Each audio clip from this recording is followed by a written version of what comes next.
All right, we're ready for Daniel's chapters 9 and 10 in our study of the book of Daniel.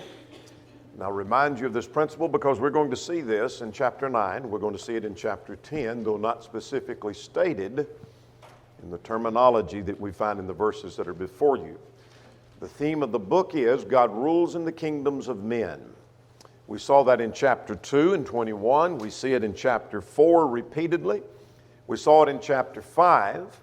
We also saw it in chapters 7 and 8, though not stated in those words. We see the principle. We're going to see the principle in chapter 9. We're going to see it again in chapter 10. We'll see it again in 11, and we'll see it again in 12. And 12 will be the last chapter. You'll see that in the book of Daniel, because that's the last chapter of Daniel. If there were 15 chapters, I think we'd see it in all 15, because that's the theme, and that's what Daniel's record seems to be driving at, is that God rules in the kingdoms of men. If you got that concept, I think that's going to help us to interpret things in chapter 9 and chapter 10.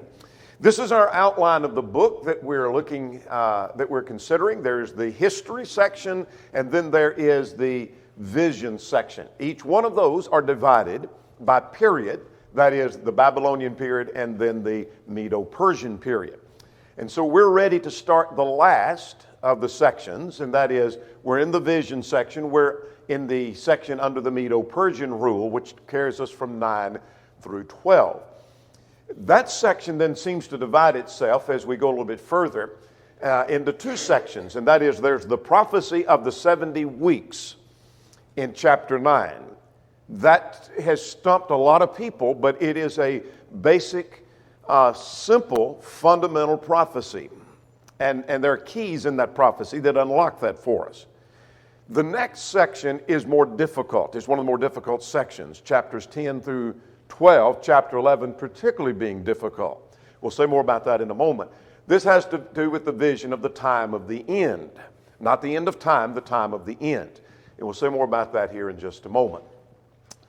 So let's get underway. Let's start with a couple of questions, and then we will get underway looking at chapter 9, what it's all about.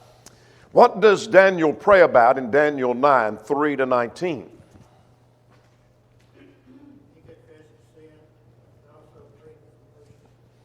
All right, two basic things. He talks about an acknowledgement of how we, that is the people of God, we are in captivity because we ignored, we rebelled, we sinned, we transgressed. This is why we're in this shape, and so it's a confession of sin. And then secondly, it is a plea for God to turn away his wrath. In other words, bring the captivity to an end. What prompted him to do that at this date? Why all of a sudden he starts praying, turn your wrath away concerning this captivity?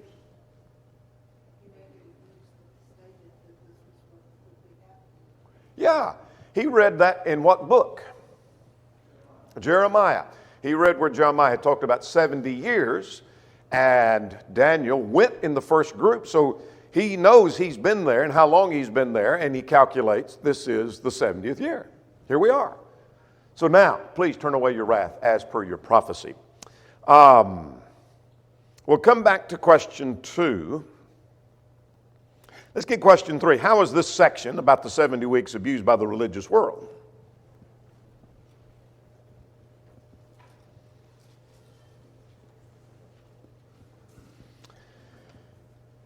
It is used, finish my sentence, it is used by those who teach the doctrine of premillennialism, correct.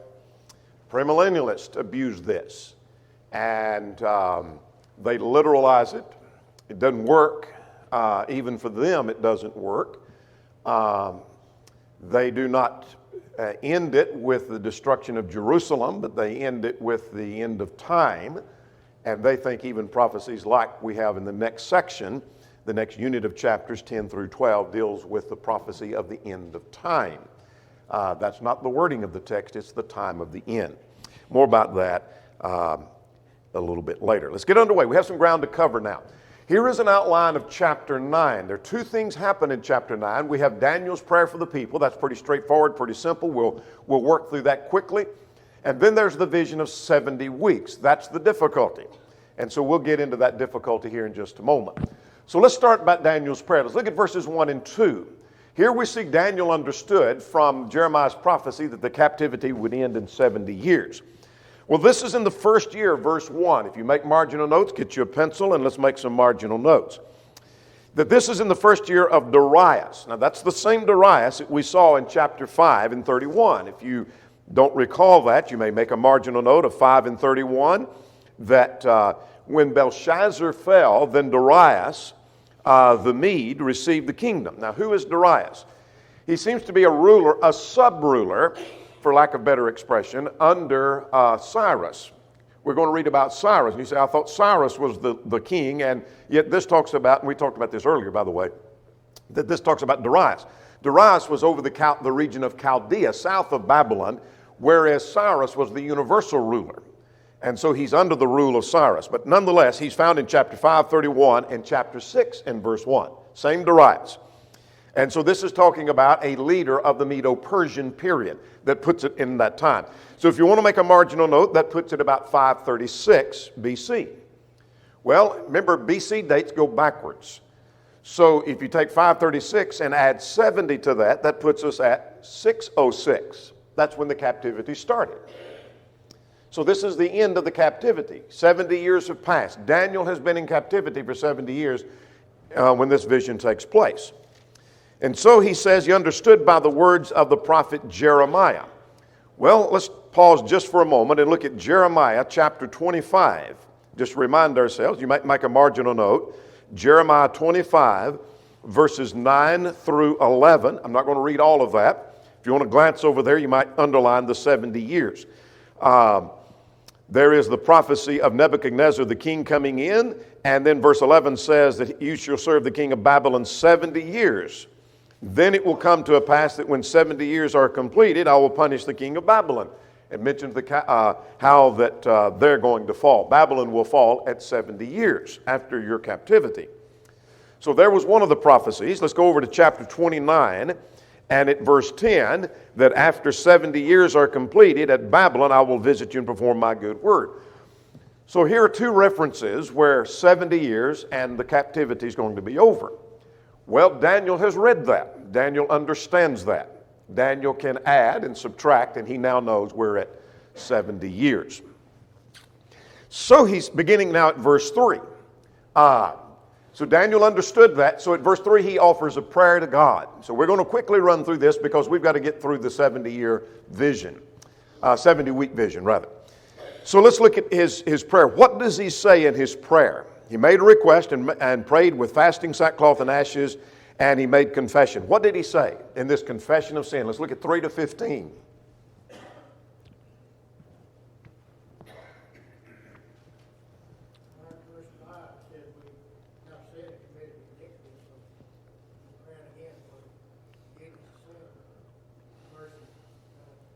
All right.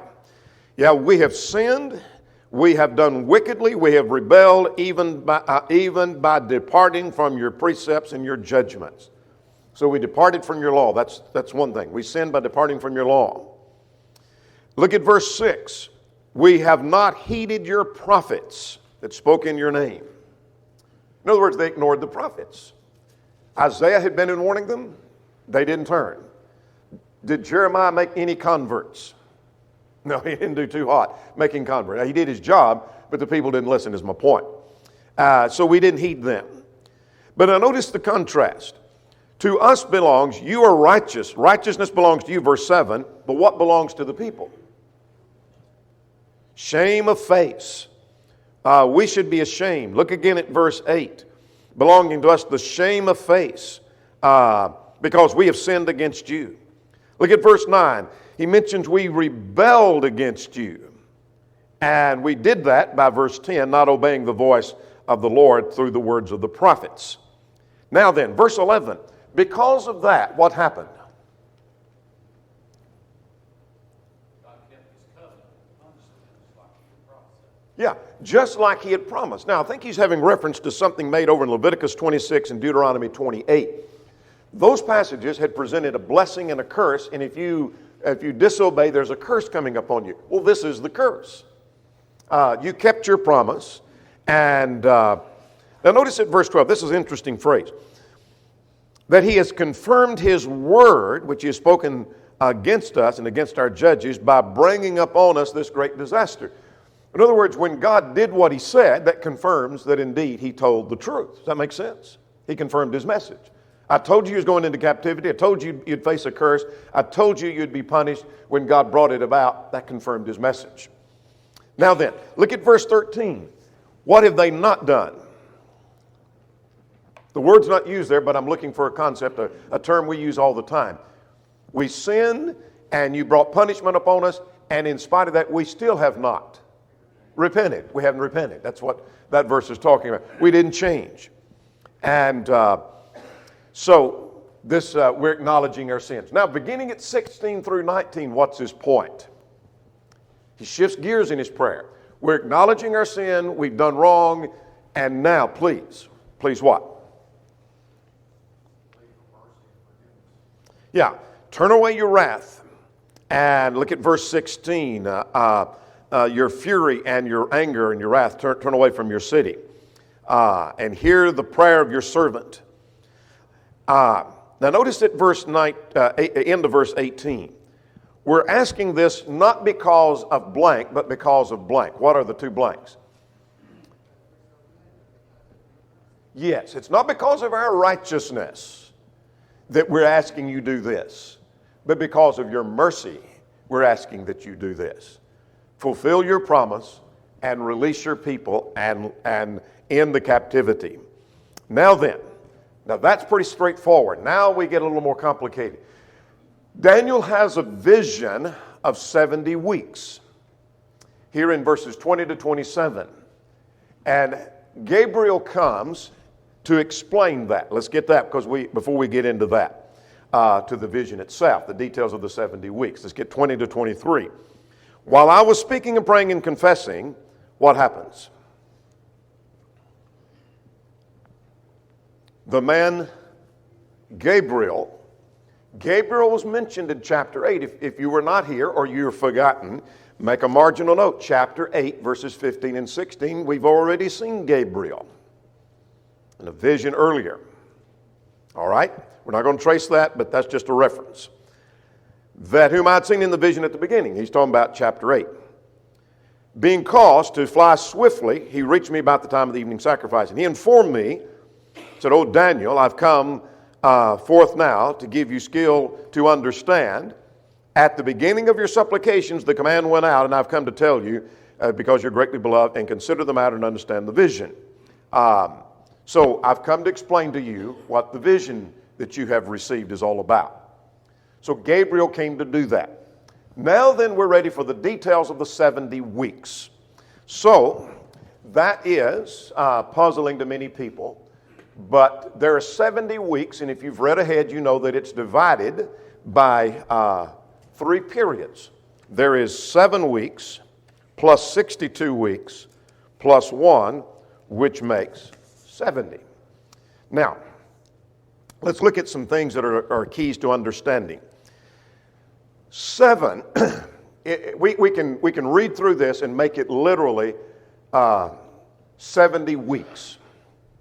That's not going to work. And you say, how do you know that's not going to work?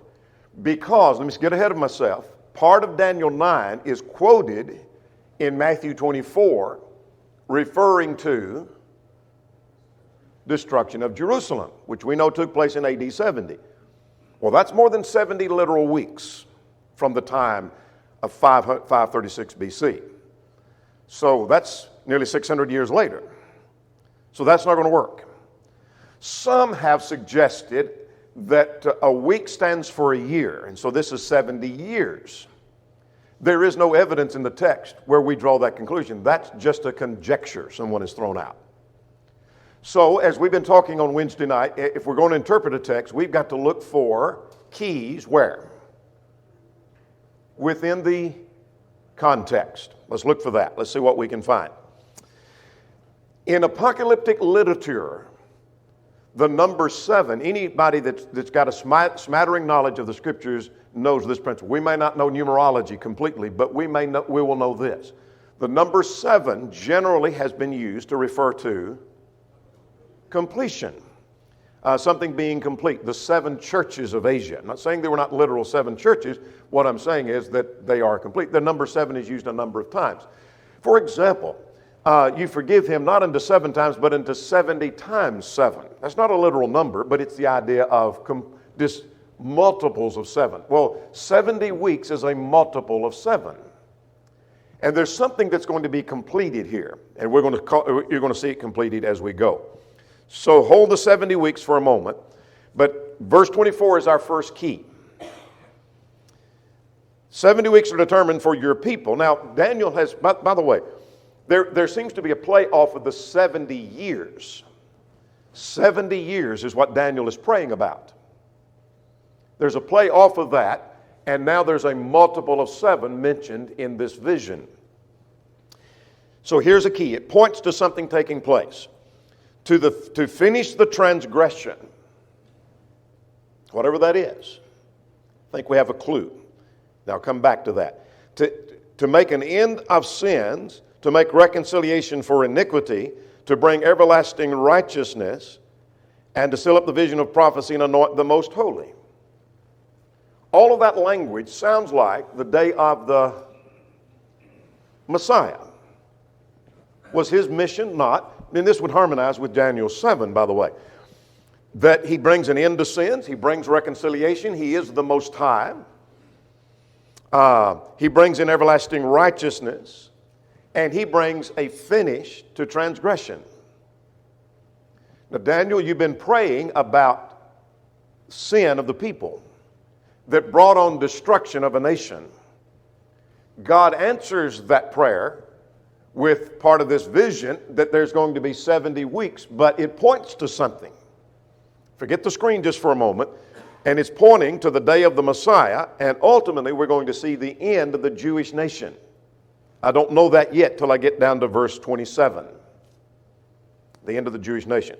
But we're making sense that we're talking about the day of the Messiah. All right, let's go further.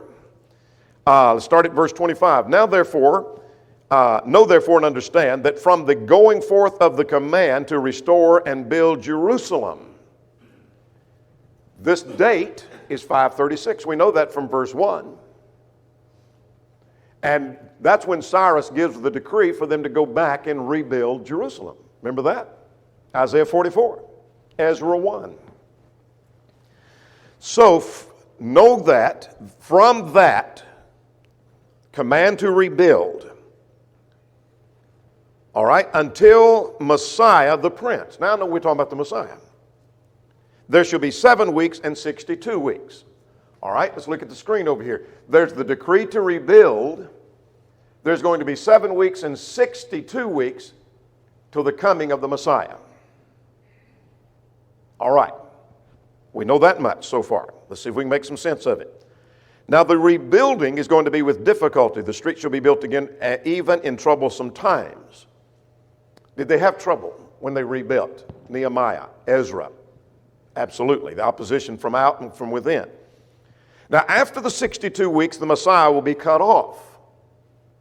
Now, if we didn't know New Testament history, then we wouldn't know what that means. But if the Messiah is cut off, that's have reference to his crucifixion. So the Messiah is going to be cut off, verse 26, at the end of the 7 and 62. At 69 weeks, the Messiah is going to be cut off. All right? There's something else that's going to happen. And the people of the prince who come in, we don't know who that is until we read the next phrase, shall destroy the city and the sanctuary. There's going to be the destruction of Jerusalem. Somebody's going to come in. Well, I know that was the Romans. How do I know that? Because Titus brought his army in, not Titus, the book of Titus, but Titus, the Roman general, brought his army in 70 AD and destroyed Jerusalem. So that's the Romans. Shall destroy the city and the sanctuary, and the end of it shall be with the flood till the end of the war and desolation is determined. Then there's something about a new covenant. They shall confirm a covenant with many for 1 week. Now there's another week that's added down here. There's going to be a covenant, and in the middle of that week he shall bring an end of the sacrifice and offering. Seems to be a reference to the ending of the sacrifices and the offerings of the Jewish system, the Jewish economy. And on the wings of abomination shall one who makes desolate until the consummation is determined. Now, there is the abomination of desolation mentioned at verse 27. What is that? I know without a doubt that that's talking about the destruction of Jerusalem. The best commentary I had told me that. Anybody know who wrote that commentary? Yeah, God wrote that. Matthew 24, in verse 15, it is quoted to refer to the destruction of Jerusalem. This right here is the best commentary I've got, right here. And the same thing is found in Luke chapter 20 and verses 20 to 22. It is quoted and referred to the destruction of Jerusalem. So I know that the end of the 70 weeks is the destruction of Jerusalem. I know that much. Verse 27 and the New Testament quotation of that tells me that. So do I know everything about the 70 weeks? No, but I know it started with the building, the command to rebuild, the very time Daniel is prophesying. And I know during that 7 weeks they're going to return to Jerusalem and they're going to rebuild. And I know that in the 62 weeks the Messiah is going to come and he's going to be cut off at the end of the 62 weeks. Somewhere in the middle of this week, last week, the sacrifice is going to cease. A new covenant is coming in. That's not mentioned there, by the way, on the screen. And then there's the destruction of Jerusalem.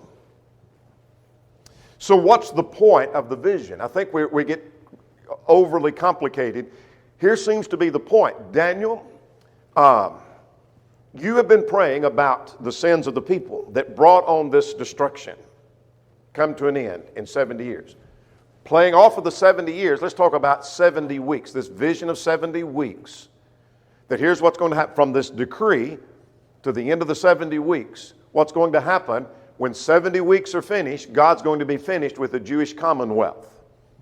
So God not only brings down Babylon, God brings down the Medo-Persians, God brings down the Greek Empire and the Roman Empire. We've learned all of that in Daniel.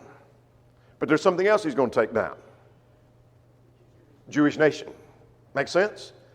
Which shows, if you miss this point, we're going to start Daniel all over. That shows that God, I'm glad you got that. I didn't want to teach Daniel again. God rules in the kingdom. That's what it shows, doesn't it? And that means God's ruling over this nation just like over Babylon and over Greece and over Rome, et cetera, et cetera, et cetera, et cetera. Make sense? When God is finished, you might make this marginal note. Write it in pencil because you may change your mind. I might be wrong, but I think this is true. That when the 70 weeks are finished, God's finished with the Jewish commonwealth. Daniel, you're praying about this nation and it be restored. I'm going to restore it, but I want to tell you something. I'm still ruling in the kingdoms of men, and when the 70 weeks in this vision are finished, I'm done with the Jewish commonwealth. Does that make sense? All right. Let's move on. Let's get more difficult. That was simple. If you haven't read ahead or you don't remember Daniel, let me tell you, get started early for next week's lesson. Chapter 11 is the most difficult chapter in the book of Daniel. Some have suggested most difficult chapter in the entire Bible. So get started early on Daniel 11. So what happens in 10, 11, and 12? This is a unit of chapters. I'm trying to get through Daniel 9 and 10. So I know I'm not allowing a lot of discussion. I'm trying to get through it. So just bear with us. What happens in this unit of chapters, Loophole suggests, and King suggests in their works, that what you have is, chapter 10 is an introduction. Chapter 11 is the body, and chapter 12 is the conclusion. So what chapter 10 is going to do is get us kind of prepared for chapter 11. We need to be prepared for 11 because it's tough, I'll tell you. And then we need somebody to conclude that for us. Well, Daniel does that in his book. So this is the vision of the time of the end, not the end of time. We talked about the time of the end in our last study. We'll say more about that next week. So if you weren't here, then we'll try to get the explanation of the time of the end next week. But we have in chapter 10 the vision of a man in linen and a messenger brings comfort. Now, if you're waiting for great details of explanation, you say, I read chapter 10 and I have no clue. I want all the details. You're not going to get them because I don't have them and the text doesn't reveal them. But there are some clues. Make sense? Chapter 11 is one of the most detailed prophecies in all of the Bible. That's what's fascinating about it. That's what's caused consternation and confusion among some, is because it is so detailed, unlike other prophecies. So let's get underway with chapter 11. So chapter 11 is going to deal with the period of the Greek and Roman empires. We've already been given insight in chapter 2 and in chapter 7 and 8 that following Babylon comes the Medo-Persian, and following the Medo-Persian is the Greek Empire, and following that would be the Roman Empire. Well, that's going to carry us, by the time we get to the Roman Empire, we're at the time of Christ. But that's going to span the time between the Testament, the intertestament period. Make sense? There is no book that gives us a greater insight of the history of that intertestament period than the book of Daniel. I can't think of another book that tells us much about that period. But chapter 11 is going to tell us a lot about that period. So you want to know what happened in that 400 years. Well, the prophets weren't prophesying, but there was history going on because men were living, and chapter 11 is going to give us a glimpse of that history before it ever happened. Make sense? Gives us a preview of the intertestament period. That's not all it talks about, but that's in chapter 11. So let's get underway now with chapter 10. What happens in chapter 10 is the vision of a man in linen, and a messenger brings comfort. Let's see what happens here. Verses 1 through 9 are going to be quite simple, so we're going to run through that quickly, and then we're going to get slowed down a little bit in 10 to 21.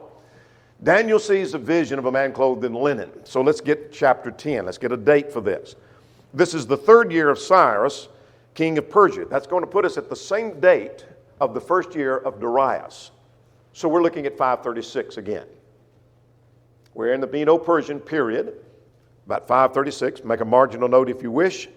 Always do that in pencil because somebody else may change your mind on that and I may have been wrong on the date. Be that as it may, we're looking at 536, I think. Now, what happens with Daniel here? Well, he saw a message, but the message was true, but the appointed time was long, and he understood the message and had understanding of the vision. Now, that's when it was all completed. But that's not what happens at first. What happened when Daniel saw this vision? Verse 2 and verse 3. For 3 full weeks, 21 days, he didn't eat food or drink wine, nor did he anoint himself for 3 whole weeks, because basically what we're seeing here in verses 1 to 3, he received a vision and he's troubled. He's disturbed. What was this all about? What's this going on? Well, what was it that he saw? Well, let's see verses 4 to 6. So here's the vision. He saw in the 24th day of the 1st month by the river Tigris, as a man came to him. And he lifted up his eyes, and a certain man clothed in linen, whose waist was girded with gold, and his body was like beryl, and his face had the appearance of lightning, and his eyes like torches of fire. Come back to that in a moment. His arms were like burnished bronze in color, and the sound of his voice was like the voice of a multitude. He sees a man, doesn't know what it means. The idea of the eyes, like burning torches, may suggest a messenger of judgment. You say, well, that's just a conjecture. Well, yeah, you're right. But that would harmonize with what we see concerning the princes later in the chapter. Let's get to them in just a moment. But we're just talking about what he saw. How did Daniel react to that? Verses 7 to 9. He saw it, but those that were with him, they didn't see it. And he was then all alone, in the vision at least. And what happened to him? Verse 8, verse 9. Yeah, all of his strength was gone. He retained no strength, and so basically he just melted. And he wants to know what's going on. What is this about? What in the world is this vision about? All right, now we're ready to get in a little deeper here. Let's start at verse 10. A messenger brings comfort to him. He needs comfort because he's all disturbed about this. Now, what's our theme? God rules in the kingdoms of men. So if I've never read this chapter before, I can pretty much guess that when I get through at the end of the chapter, the conclusion is going to be God rules in the kingdom of men. Wouldn't that be a pretty good guess? That may not be, but I'm going to guess that's going to hit it on target. Let's see if it does. All right.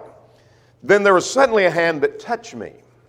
There's some question of who is it that touched me? Was it someone else not identified? Or is it this one who is the prince of the king of the Medes, identified later in chapter 11 and verse 1? I want to lean that it was the prince of the Medes, but I don't know. I can't say for sure. Haley says we don't know. I'll leave it at that. But one come and touched him and told him to stand up, and he stood up trembling. And he said, at verse 10, he said to me, "Do not fear, Daniel. From the first day that you set your heart to understanding and humbled yourself before God, your words were heard, and I've come because of your words." Now, let's stop and make a practical point here. He said, you've been praying about things, and you were heard because you were humble. And I come to answer that. God answers prayers of the humble. Does that make sense? All right, now then, here we begin to get a clue and a key. He mentions the prince of the kingdom of Persia. He said, but the prince of the kingdom of Persia withstood me 21 days. Now we'll come back to that. Who is the prince? What does it mean by the prince? I think it's angels. You say, how do you know? Because Michael, who is called an archangel in Jude 9 and in Revelation 12, was referred to as an archangel. He came to help the one who was the prince. So who is the one talking here? Well, he seems to be identified as one who assisted the Medes. Chapter 11, verse 1. Let's get ahead of ourselves. In the first year of Darius the Mede, I, the one who's speaking, even I stood to confirm and strengthen him. That is, the Darius. So this is a vision now.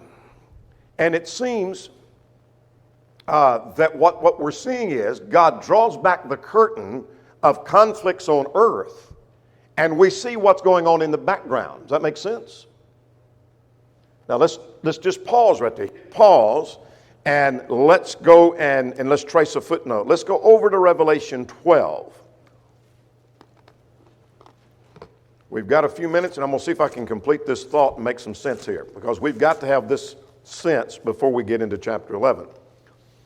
Revelation 12, and verse, let me give you the reference, let me draw the conclusion, and I'm going to leave it to you to pursue that on your own.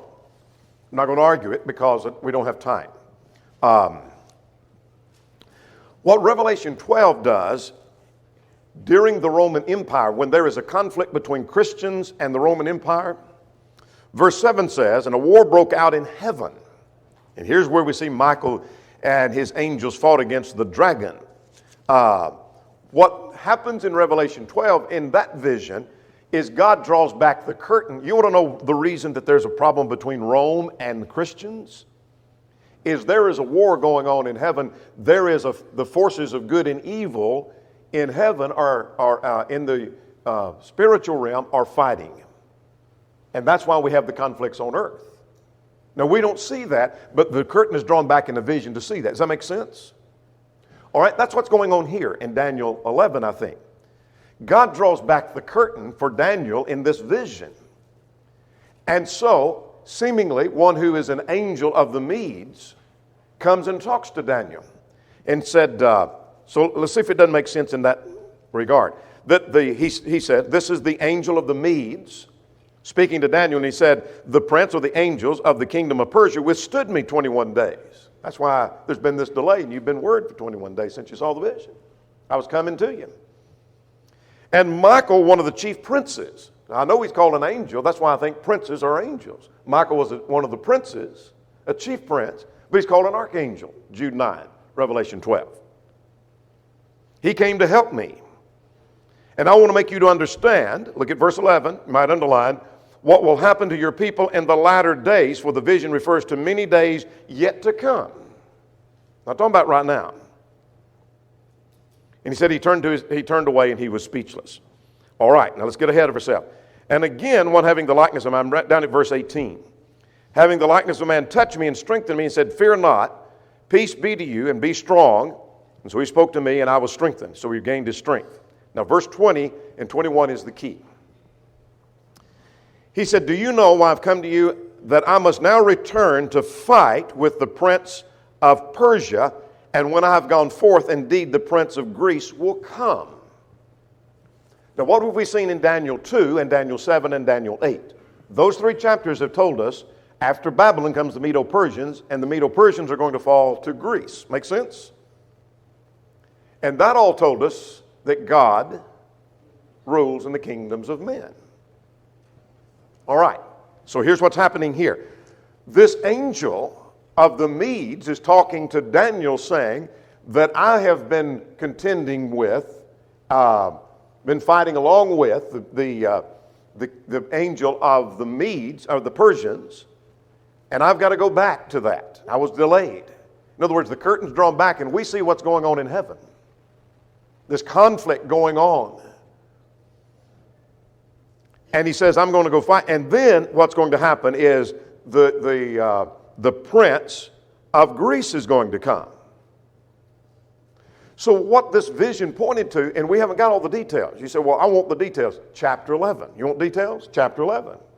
Start reading. You're going to see them. So what does this chapter point to? This chapter points to the angel forces that are involved in the rise and the fall of nations, which tells us God rules in the kingdoms of men. So we're seeing that story, even though it's not specifically stated like it was in chapter 4, chapter 5, chapter 2. Make sense? And so it points to the fall of the Medes and the Persians to Greece. The Persians have just come to power, but this nation is then going to fall. It looks powerful now, but it's going to fall to Greece. And then Greece is going to fall to the Romans.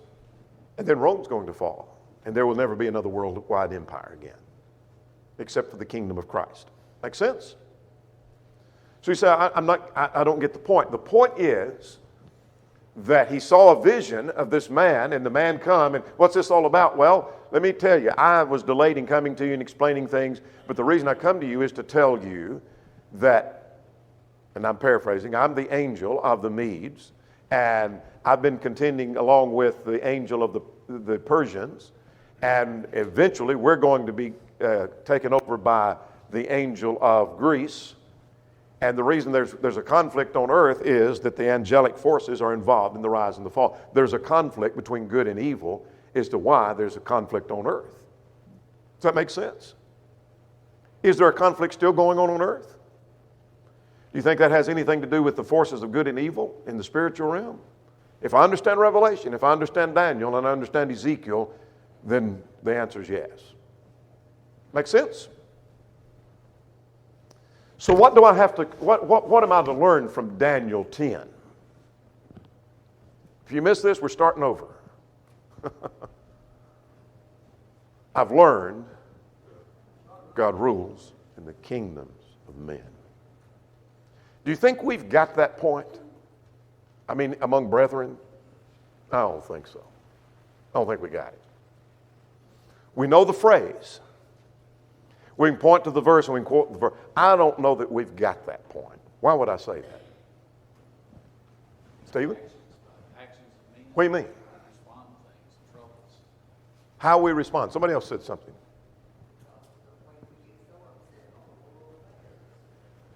Yeah. If Clinton gets in, remember in 16, I remember that more that year. If Clinton gets in, our lives are over. Oh no, if Trump gets in, our lives are over. Boy, I tell you what, it's going to be where, what if Biden gets in, it's going to be over. Or what if Harris becomes, or whatever. It's going to be over. You think God's still on his throne and in control? I know he is. And it doesn't matter who's our ruler, who's our leader. Those were not political statements. I'm just quoting what I heard from people. It's over if this one gets in. Or if Trump gets back in, or what if Harris runs, or what if Penn, oh, it's going to be awful. The world has come to an end. It doesn't matter who comes to the White House, or if China takes over and we're under their rule, God's still going to be on his throne and in control, and God's ruling in the kingdoms of men. And all that's going to be going on because of a conflict elsewhere. We just don't have the curtain drawn back for us. We got a peek in Daniel. We're going to get a peek over here in Revelation, but we don't see all that conflict. But there is a conflict going on. Make sense? All right, now that was easy stuff. This was easy peasy today. Next week, buckle up because it's going to get a little more detailed. In chapter 11, we're going to cover 11 and 12, and then we're done with Daniel. Then we're going to go into James, and so we're going to change pace completely. But Daniel 11 and 12 next time.